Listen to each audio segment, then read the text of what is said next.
Olá, Quer Saber é o nosso programa que vem esclarecer algumas das nossas dúvidas sobre o Espiritismo.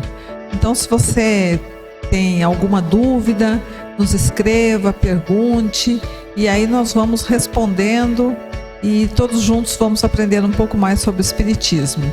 Hoje nós vamos conversar aqui com o nosso irmão, colaborador espírita aqui da nossa casa União Espírita Deus, Amor e Caridade, Clóvis Gomes. Ele é palestrante espírita, trabalhador aqui da nossa casa, dirigente, e nós vamos conversar com ele a respeito de morte e desencarne. Olá, Clóvis. Será que esse tema que a gente tão recorrente, né? As pessoas têm dúvida a respeito disso, né? Então, o que o Espiritismo nos ensina a respeito disso? Boa noite, Márcia. Boa noite aos nossos irmãos que nos assistem. Morte e desencarnação. Esse é o tema. Na verdade, são duas palavras para o mesmo evento. Não há, e algumas outras também ainda pode refletir este mesmo evento. Mas, de acordo com a doutrina espírita, que foi quem revelou inclusive esse termo com mais ênfase, desencarnação, é um termo mais adequado, um termo menos agressivo. Desencarnar e morrer, até mesmo pelas concepções tradicionais que nós temos, é um fator muito impactante, muito agressivo, amedrontador, né? De modo que a doutrina trouxe um alívio nesse aspecto, desses termos, né? Colocando a famigerada morte como apenas o abandono do corpo, a desencarnação. Isso, de certa maneira, faz uma diferença muito grande. Compreendo. E por que o Espiritismo diz que nós somos imortais? Márcia, nós somos cidadãos do universo. Somos essência divina, criada por Deus para habitar o universo. E, momentaneamente, estamos encarnados em um planeta, dentre muitos outros, de provas e expiações. Já estivemos em planetas inferiores, estamos no planeta de provas e expiações, a caminho de uma regeneração. Essa passagem pelos planetas faz com que essa essência divina que Deus criou, que é eterna, entendeu? Incorpore os elementos desse planeta para que ele possa cumprir os desígnios da criação, que é a evolução não só do espírito, mas principalmente de todo o contexto universal criado por Deus. Agora, esclareça pra gente, Clóvis, se a morte apaga os nossos problemas do presente. Qual que é a visão espírita acerca desta pergunta? Como eu falei, nós nos revestimos de um corpo material para agir nos planetas onde vamos reencarnar, cumprindo um processo de evolução espiritual. Nossa doutrina é evolucionista, como a maioria das religiões, principalmente as cristãs falam. O espírito é criado simples e ignorante e destinado ao crescimento, à evolução. Nesse aspecto de responsabilidades, quem é responsável é o espírito, não é o corpo. O corpo é apenas um instrumento, uma roupagem.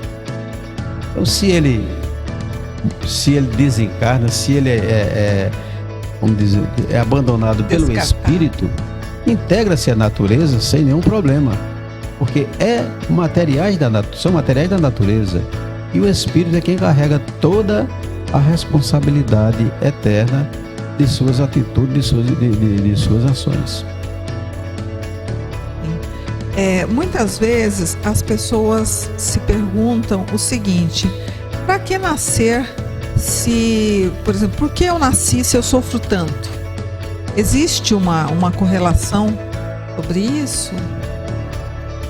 Bom, o sofrimento, de um modo geral, entendeu, é vinculado à existência do espírito.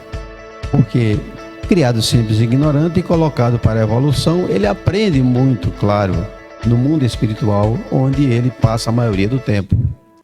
No entanto, ele sente a necessidade de uma reencarnação em um planeta, seja ele qual for, na escala evolutiva.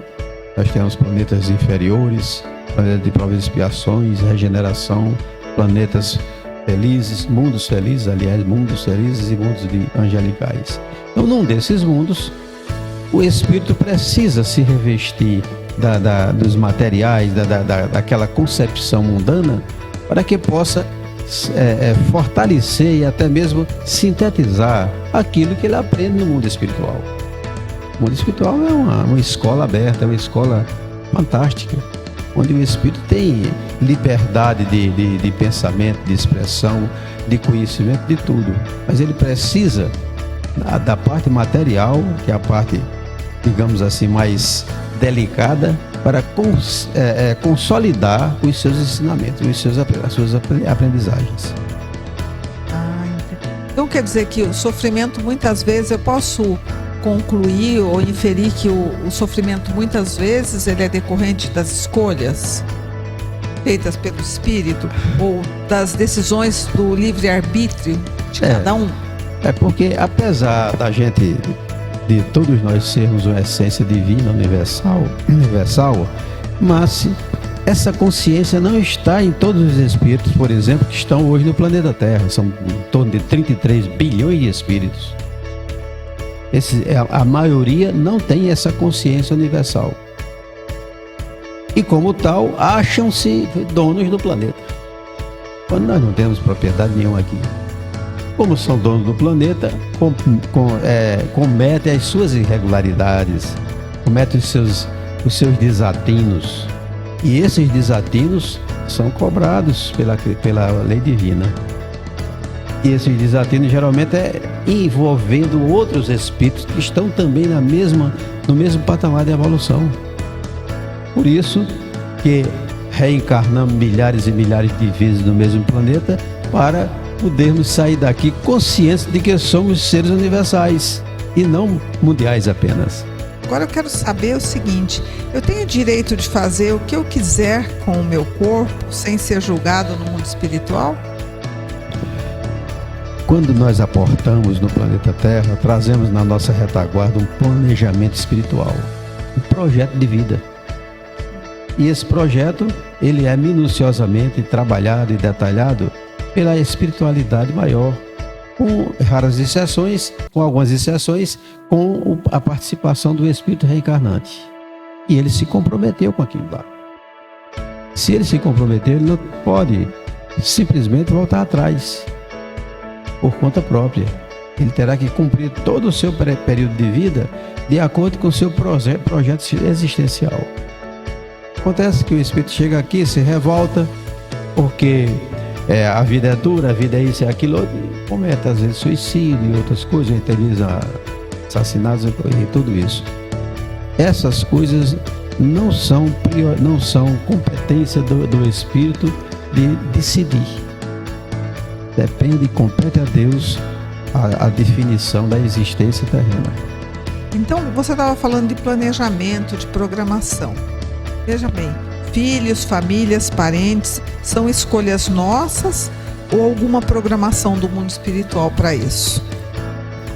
Na verdade, o espírito, na sua essência, na sua compreensão eterna e divina, ele não precisa de nada, só precisa dele próprio para transitar. Acontece que é uma situação, às vezes, muito difícil para o espírito se compor sozinho. Por isso que a lei divina permite a associação dos espíritos para que possam crescer juntos. Possam crescer juntos. E nesse crescimento junto, a gente vai cometendo as bobagens, as inferioridades, etc. E vamos criando vínculos, às vezes complicados, uns com os outros. Por isso que precisamos desse contexto de família para poder conseguirmos nos organizar como espíritos em evolução. Entendeu? Podemos, na vivência com outros espíritos aos quais, em situações anômalas, nós ofendemos ou fomos ofendidos, como riscar esses mal entendidos. Você estava falando a respeito desse relacionamento familiar. Então, vamos fazer uma suposição. Cometimento de um assassinato de um parente. Ele se tornará o meu inimigo do outro lado? A espiritualidade, entendeu? É a verdadeira vida. A materialidade é uma cópia da espiritualidade. Então, se nós aqui nos complicamos, nos assassinamos e nos tornamos inimigos, quem se tornou inimigos foi o espírito, não foi o corpo. Então, voltando para a espiritualidade, estaremos lá na mesma situação, na mesma condição. Por isso, virá as reencarnações sucessivas para que possamos trabalhar essas desigualdades, essas diferenças. Clóvis, explica pra gente, para que morrer se nós somos imortais? Exatamente pelo que eu disse no passado, há poucos instantes. O espírito é eterno, ele não precisa, ele é criado simples e ignorante e colocado para a aprendizagem permanente na sua evolução.